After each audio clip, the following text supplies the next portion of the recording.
It's just what degree of it are we going to go under? So this is already very serious by the government response. We have to take it serious because if they're, again, only had 150-something deaths, something is rotten in the state of Denmark. I agree. So something is going on. Stephen Quayle, as you look at this and as you believe now and as Alex believes that this was created and this was released, why now? Why now when the world is suffering economically? Well, it's because it's the order out of chaos. The Luciferians, the globalists, the Bilderbergers, all of the above have pretty much given the word to go for it. To go for it means, George, their ordo ab chao in Latin means order out of chaos. And I want to touch the chemtrails. The chemtrails, when they first began, and for the record, even Will Thomas gives me credit, I was the first guy to talk on national talk radio about the sinister nature of that. Respiratory distress, respiratory illnesses, secondary infections zoomed up. There's actually charts out there showing this. Now, here's my concern. I have stated for over a decade, and Alex can validate this, that I believe that chemtrails were basically the wearing out and wearing down the immune system. Yeah, you said they were the binary. Explain that. You got it. And I believe that we are going to get sprayed with something that's going to be so deadly and so dangerous that people won't have to look up in the sky to see the chemtrails any longer, that literally it will be falling out on them. And that's what my number one concern is that coupled with all this, Alex was talking about the specific DNA attachments that are genetically altered. They are so slick at doing this now, they being these evil, demonic, supernaturally wicked. They can wicked. kill an individual person. They can tailor it down to an individual. Absolutely. And the thing is that if Mexico City is known, let's say, for extreme amounts of benzene, or you name whatever chemicals that's in the environment there, they can absolutely incorporate that into the weapon. So my concern is the chemtrails, that we're going to get a secondary dose of chemtrails, and I'm already watching the spectroscopic composition of the chemtrail spray. I was at 34,000 feet about a week ago in a jet. A friend of mine owns a charter service, and we were up where they were spraying, okay? Perfectly legal, but in 2 miles, I did a slow count. I obviously had my wristwatch on. I did a slow count of how fast the chemtrail streams coagulated, if you were, and it was within 15 seconds, George. 15 seconds.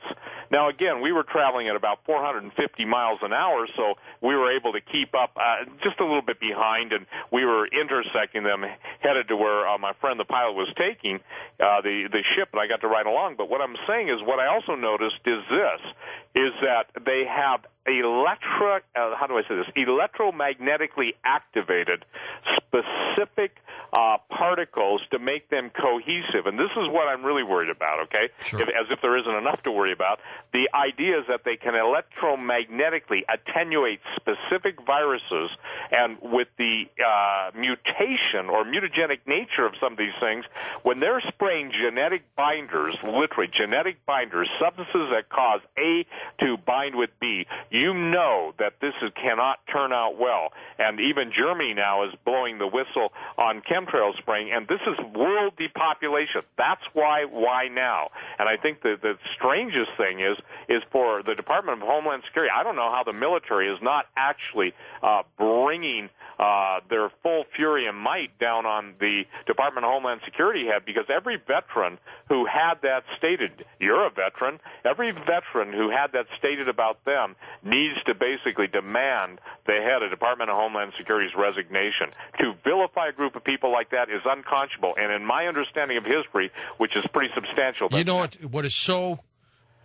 absolutely staggering to me, Stephen and Alex, is that after all these years, talking about these things, questioning them, hypothesizing about them, and then see them pop up as fact. I mean, you just got to shake your head. It is so strange. It is. I mean, wasn't there an episode in 24 where the president shook the hands of somebody and got gook all over him, and then he came down with a disease? I mean, all of this is just too bizarre. Well, I mean, I'd like to comment on your question, because it's the central question. It's the key bono in Latin. Who benefits? George, look, it's exactly what Steve said. It's order out of chaos. Their whole agenda, they've gone from denying world government all these decades to now saying, okay, it's exactly what the conspiracy theorists said. We just read their documents. It's a global government run by private banking families that you pay your carbon taxes to, that sets world interest rates and that sets world taxing rates and controls every nation. Are we the only mainstream media? I consider you folks great alternative media. But are we the only mainstream media show that is even questioning the possibility that this was made in a lab? This is the only show that reaches millions and millions of people.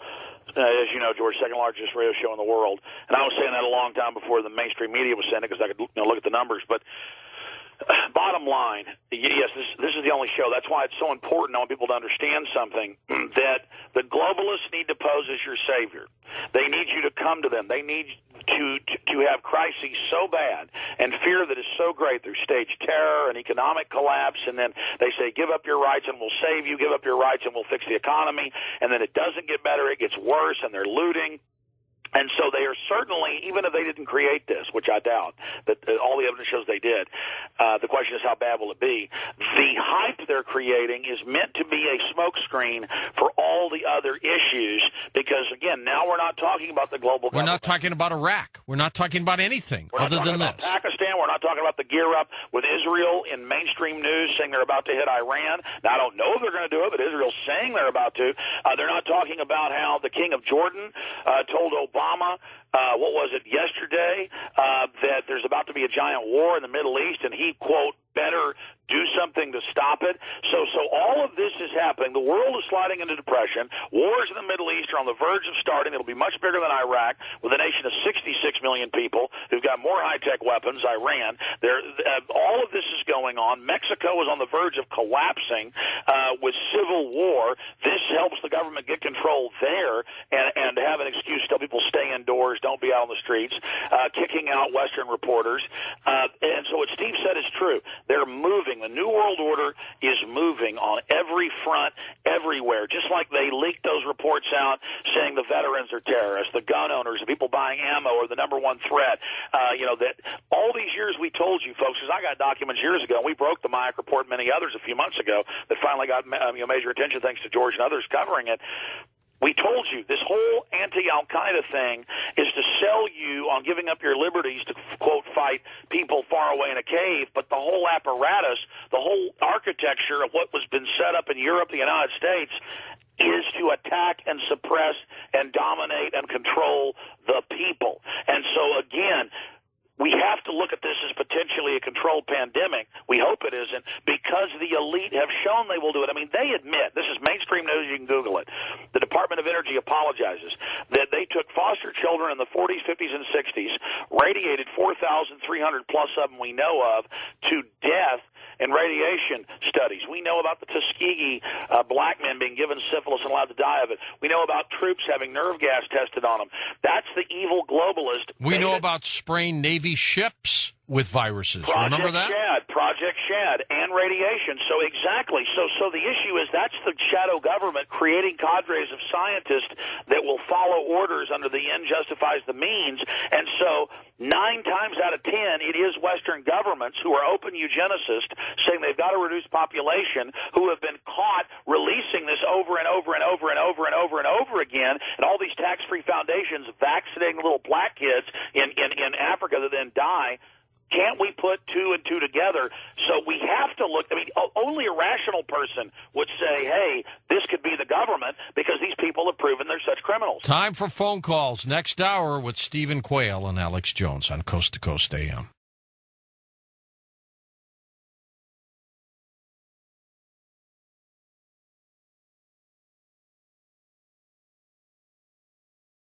Well, I say this was made in the lab, but something very serious went wrong. Up next, Stephen Quayle, Alex Jones, and your phone calls on Coast to Coast AM. And welcome back to Coast to Coast. I'm George Norrie. We've got Alex Jones, Stephen Quayle. We've got your phone calls this hour as well. Alex, give me a capsule of your overall perspective.